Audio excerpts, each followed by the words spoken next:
आगर जिले के सुसनेर नगर परिषद में गुरुवार को राजनीतिक उथल पुथल मच गई जब 15 में से 11 पार्षदों ने अध्यक्ष लक्ष्मी सिसोदिया के खिलाफ अविश्वास प्रस्ताव का सूचना पत्र कलेक्टर के नाम अपर कलेक्टर को सौंपा।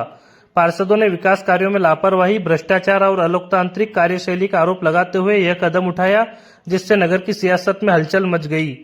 पार्षदों का कहना है कि इन परिषद गठन के बाद से ही नगर में सड़क, नाली, स्वच्छता और पेयजल जैसी बुनियादी सुविधाओं का अभाव बना हुआ है। आरोप है कि अध्यक्ष की निष्क्रियता के कारण कोई उल्लेखनीय विकास कार्य नहीं हुआ।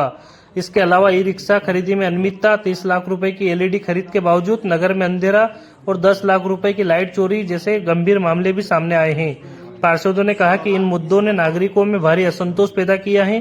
पार्षदों की एकजुटता और अलोकतांत्रिक रवैये का आरोप, अविश्वास प्रस्ताव पर हस्ताक्षर करने वाले पार्षद इबादुल्ला खान, प्रेमबाई, नईम मेव, प्रदीप सोनी, स्नेहा युगल परमार, कल्पना जितेंद्र सांवला, रेखा दिलीप जैन, राकेश कानोडिया, सोनिया अर्जुन जादमी, मीना पवन शर्मा और शेख उमर फारूक ने अध्यक्ष पद पर पारदर्शिता की कमी और पार्षदों की अनदेखी का आरोप लगाया। उनका कहना है कि परिषद की बैठकों में सुझाव को तवज्जो नहीं दी जाती, जिससे लोकतांत्रिक भावना का हनन हुआ है। अतिरिक्त जिला दंडाधिकारी एडीएम आरपी वर्मा ने बताया कि अविश्वास प्रस्ताव का पत्र प्राप्त हो चुका है और विधि के अनुसार कार्रवाई की जाएगी। निर्धारित समय में पार्षदों को अपना पक्ष रखने का अवसर मिलेगा। नगर में चर्चा, भविष्य पर नजर। इस घटनाक्रम ने सुसनेर में चर्चाओं का माहौल गर्म कर दिया है। नागरिकों का कहना है कि यदि आरोप सही साबित होते हैं तो जवाबदेही तय होनी चाहिए। 15 में से 11 पार्षदों की एकजुटता अध्यक्ष के लिए बड़ी चुनौती बन गई है, जिससे नगर परिषद की स्थिरता और राजनीतिक समीकरणों पर भी असर पड़ सकता है।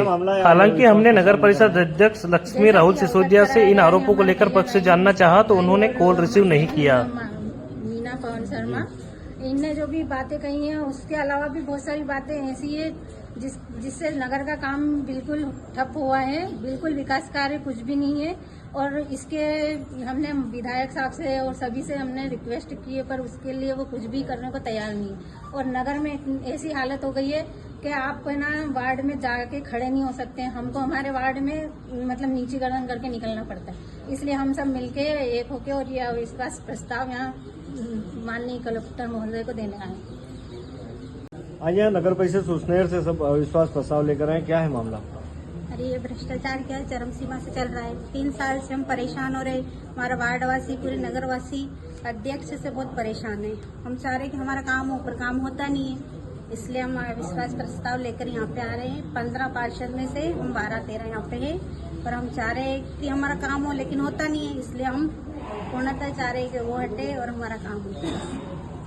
क्या मामला है आज आपने यहाँ पर अविश्वास प्रस्ताव पेश किया? नगर पंचायत सुसनेर में विगत ये 3 वर्ष पूरे हो गए हैं। 3 वर्ष पूरे भ्रष्टाचार में बीते हैं। नगर में कोई विकास नहीं हुआ है। आज बीजेपी और कांग्रेस के पार्षद यहाँ मौजूद हैं, ये इस बात का प्रमाण है कि भ्रष्टाचार किस पर चरम सीमा पर है। कितने पार्षद हैं आप जो? 15 नगर पंचायत में पार्षद है, उसमें से 13 पार्षद आज यहाँ मौजूद होकर के 13 की उपस्थिति में हम अविश्वास प्रस्ताव का आवेदन देने आए। सुसनेर से पार्षद आए थे, अविश्वास प्रस्ताव लेकर आए, क्या है पूरा मामला? अविश्वास प्रस्ताव की सूचना प्राप्त हुई है। नियमानुसार इस पर हम कार्रवाई करेंगे। उन्होंने कोई आवेदन वगैरह दिया? उन्होंने ये अविश्वास प्रस्ताव की सूचना दी है जी। यही नियम के अंतर्गत मानी जाती है जी। और इसी पर हम संज्ञान लेकर कार्रवाई करेंगे। सर नियम क्या सर?